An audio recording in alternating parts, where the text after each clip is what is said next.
No, that's not the sound of someone using a sewing machine in their backyard. That's the sound of this silky smooth BMW straight six that's now running and running well. Just as a reminder, this is my 1997 BMW M3 and it's been very, very broken. It had a really rough idle and I wasted the last 2 episodes trying to fix it, but it's now back from my mechanic and it's running perfectly. The problem was a vacuum hose, surprisingly causing it to run rough when it was idling, but that new tube's on and it's good to go. And now that I've got this car running well, it's time to tackle some of the cosmetics, which is letting the car down a little bit. It's nothing terrible, it's just some of the plastic trim is deteriorated like it does on old cars. It just needs to be replaced. Because this is a BMW from the 1990s, pretty much all of the exterior rubber is starting to go bad. There's 3 main areas on the E36. There's the cracking plastic cowl piece. It also has some disintegrating parts on the rear window seal, and all of the gaskets on the door handles are way past it. So today I'm going to replace all those things.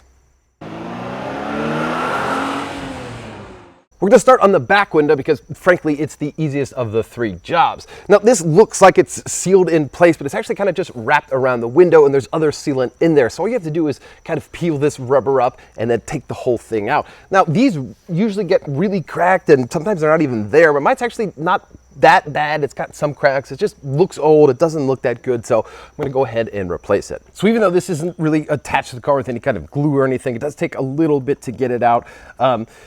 I would recommend using, these are just plastic interior tools, but I like them for these kind of jobs. If you use a screwdriver, it might chip or even crack the rear window and you don't want to be prying on your paint with it. So just get one of these and you kind of just tease up the corner here. Oh, it already broke. Oh man, this may not be the easiest job.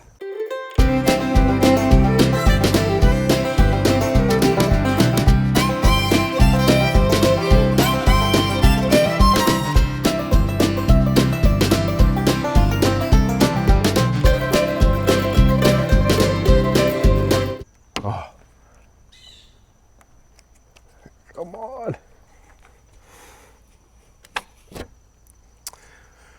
Just 2 more sides.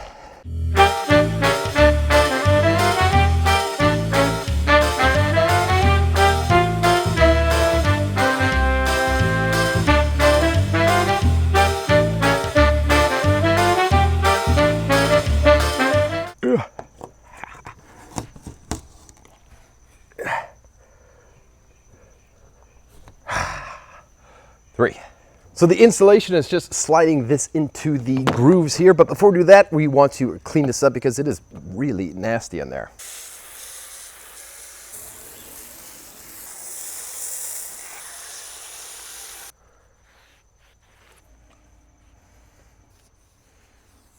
I managed to mess up the audio for the next 2 segments, but the installation of the rear window seal is the opposite of removing it. Just slide it into place and ensure a tight seal on all sides.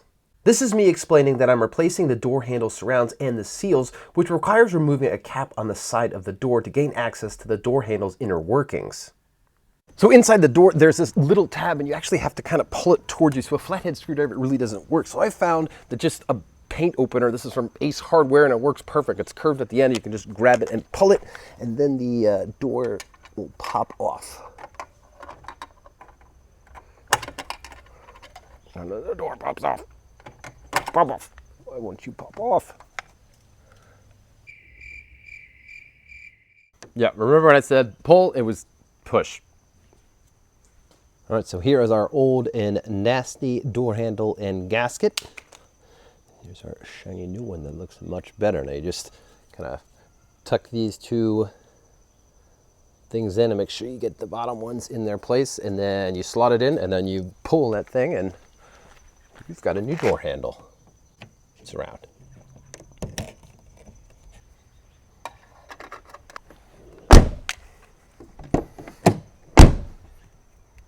A new door handle. So the front handles are just like the back, only you have a keyhole, so you got to make sure to put the right one on the right side, but that's pretty hard to screw up, so let's get started here.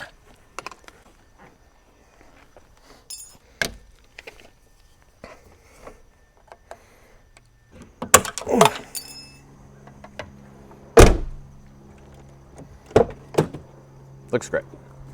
And there's our brand new rear door handle and front door handle. Surround at least. All of the new door handle gaskets are installed, and it only took me 48 minutes longer than it should have because for some reason the one on the passenger side door was glued in place, which just made it impossible. But anyway, those new gaskets and handle covers are now on. So now it's time to turn our attention to the cowling, this kind of plastic piece that runs along the bottom of the windshield here. Now, to get this off, there are a couple of fasteners here, but you also have to take off the windshield wipers. When you do that, you want to make sure to mark where they are so you can put them back in the right place. So let's get the caps off those, get those removed, and then fix this last project.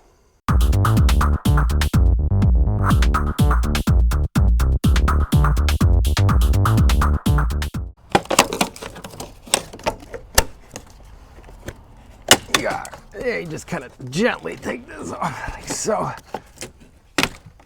There, perfect. Yeah.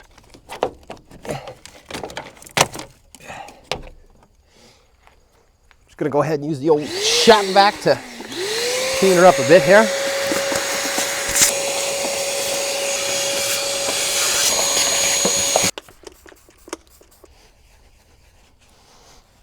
When you put on the new cowl panels, don't forget to put on new clips and little rubber grommets. Not that I just forgot to do that and had to take everything apart again. And that new cowling piece is in, and it looks so much better than that crumbly piece of plastic that was in there before. And along with the door handles and rear window surround, this car just looks a lot fresher than it did when I started this whole project. Now, we're not finished yet. I still have an exhaust to put on, and I've got a new Amazon Echo for the car that I want to install into this and kind of give it a review and also show how it kind of works with the Bluetooth system I have in this car. Anyway, that's all for now. Thanks for watching, and be sure to tune in next time.